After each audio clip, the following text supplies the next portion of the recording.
জাদুই নারকেল গাছ। লক্ষণপুর গ্রামে শামু নামের ডাব বেচার লোক থাকতো। শামু রোজ পুজো করার পর নিজের মা বাবাকে প্রণাম করত। শামুর পাশের বাড়িতে হারিয়া নামের এক আইসক্রিম বেচাওয়ালা থাকতো। ও শামুর ডাব বেচা নিয়ে হাসতো। শামু কাজে বেরোনোর আগে নিজের মা বাবাকে আশীর্বাদ দেয়। যাও বাবা, ঈশ্বর তোমাকে খুশি রাখুক। হারিয়া শামু নিজের নিজের ঠেলা নিয়ে কাজে বেরোয়। একদিন এক বুড়ো ভিখারি হারিয়ার কাছে আসে। ছেলে, কিছু খেতে দিয়ে দাও। পালা এখান থেকে, কি জানে কোথা থেকে চলে আসে। হারিয়া দেখে যে শামুর ঠেলাতে সব সময় লোকেদের ভিড় লেগে থাকে। হ্যাঁ, তারপর শামু নিজের ঠেলা নিয়ে নতুন রাস্তার দিকে এগিয়ে যায়। আসুন দাদা ভাই, তাজা ডাবের জল খান। আমাদের দুটো ডাবের জল দিয়ে দাও। এই নাও। থ্যাংক ইউ দাদা। তারপর আরো লোক শামুর কাছে ডাবের জল পান করতে আসে, আর শামু ওদের সবাইকে ডাবের জল পান করায়। নতুন রাস্তায় শামু ভালো বিক্রি হয়। বেঁচে যাওয়ার ডাব নিয়ে শামু পাশের গ্রামে পৌঁছায়, যেখানে ওর সব ডাব বিক্রি হয়ে যায়। তারপর শামু এক গাছের নিচে খাবার খেতে বসে। শামু দেখে যে রাস্তায় এক ভিখারি শুয়ে আছে। ভিখারি লোকেদের থেকে খাওয়ার জন্য কিছু চাইছে। শামু ভিখারির কাছে যায় আর নিজের খাবার ভিখারিকে দিয়ে আসে। শামুর উদারতা দেখে ভিখারি আশ্চর্যচকিত হয়ে যায়। যখন শামু নিজের বাড়ির দিকে যায়, তো রাস্তাতে এক সিদ্ধি বাবা তার পরীক্ষা নেয়। আজকে আমি শামুর পরীক্ষা নেব। আমি ওর থেকে জল চাইব, দেখি ও জল দেয় কিনা। সিদ্ধি বাবা এক ভিখারির রূপ ধারণ করে শামুর কাছে যায় আর পান করার জন্য জল চায়। শামু নিশ্চিন্ত হয়ে নিজের জল ভিখারিকে দিয়ে দেয়। আরো খেয়ে নিন। শামু ভিখারিকে জল পান করিয়ে নিজের বাড়ির দিকে এগোয়। রাস্তায় সে দেখে এক বুড়ো লোক ফুটপাতে শুয়ে আছে আর ঠান্ডায় কাঁপছে। শামু ভাবে, কেন না আমি আমার গামছা ওই বুড়ো লোকটাকে দিয়ে দিই। শামু ঠান্ডাতে কাঁপতে থাকা বুড়ো লোককে নিজের গামছা দিয়ে ঢেকে দেয়। এখন ঠিক আছে। সন্ধে শামু নিজের বাড়ি পৌঁছায় আর নিজের স্ত্রীকে সবজি এনে দেয়। তারপর নিজের মা বাবার কাছে বসে ওনাদের দিন ভোরের ঘটনা বলে। আরে মা, আজ তো সব ডাব বিক্রি হয়ে গেছে।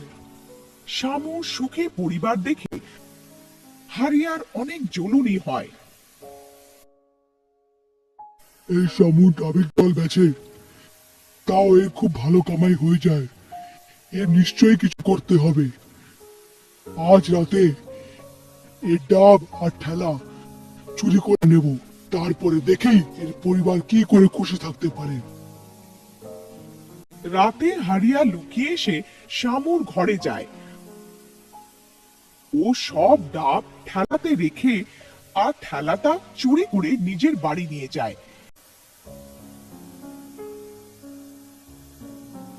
সকালে যখন শামু ঘরের বাইরে আসে, তো দেখে যে ঠেলা আর ডাব দুটোই গায়েব হয়ে গেছিল।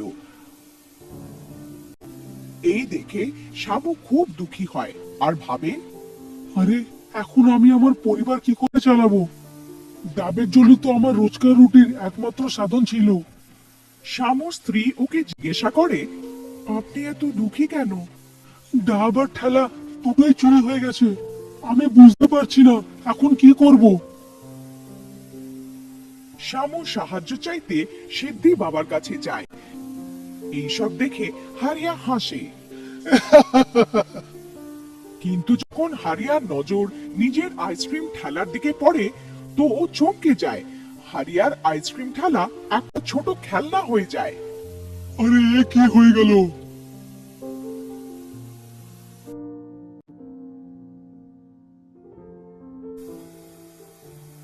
শামু সিদ্ধি বাবার কাছে পৌঁছায়। প্রণাম বাবা। খুশি থাকো শামু, তুমি এত দুঃখী কেন লাগছো? আরে বাবা, আমার ডাব আর ঠেলা দুটোই চুরি হয়ে গেছে। দুটোই ঘরের বাইরে রাখা ছিল। এখন আমি বুঝতে পারছি না আমি কি করে আমার পরিবারের পেট চালাবো।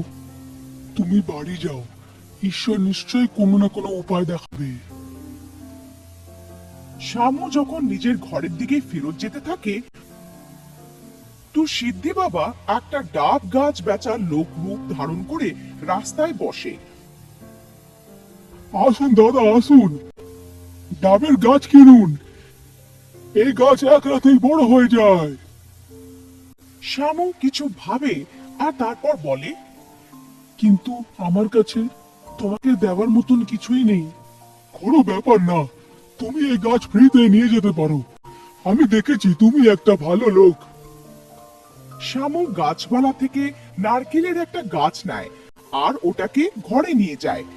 তারপর সিদ্ধি বাবা ওখান থেকে অদৃশ্য হয়ে যায়। আর এই নারকেলের গাছটা খুব সুন্দর। সকালে যখন শামু নিজের ঘরের বাইরে আসে, তো দেখে যে নারকেল গাছে বড় হয়ে গেছে আর ওর মধ্যে অনেক নারকেল লেগে আছে। এই দেখে শামু খুব খুশি হয়। আরে দেখো একটু, আরে গাছটা এক রাতে এত বড় হয়ে গেল। শামু আর ওর স্ত্রী দুজন গাছের সামনে হাত জোড়ে। শামু গাছ থেকে ডাব পেড়ে নেয়। গাছে তাড়াতাড়ি আরো ডাব এসে যায়। শামু নতুন রাস্তায় এক টেবিলে নিজের ডাব রাখে আর ডাবের জল বেচতে শুরু করে। ওর রোজগার আবার শুরু হয়ে যায়। শামুর কাছে গ্রাহকের ভিড় লাগতে থাকে।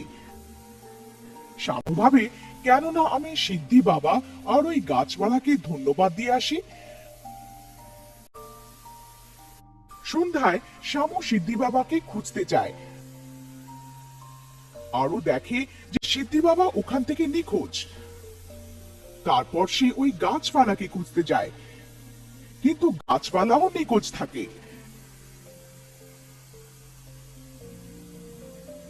শামু সবজি নিয়ে নিজের বাড়ি ফেরত যায়। কিছুদিন শামু ধনী হয়ে যায়। ও বড় বাড়ি কিনে নেয় আর কারও কিনে নেয়। শামু এক বৃদ্ধাশ্রম বানায়, যেখানে সে ও তার স্ত্রী গরিব লোকেদের কম্বল আর খাবার দেয়। বন্ধুরা, যদি আপনার গল্প পছন্দ হয় তাহলে চ্যানেলকে সাবস্ক্রাইব করা ভুলবেন না।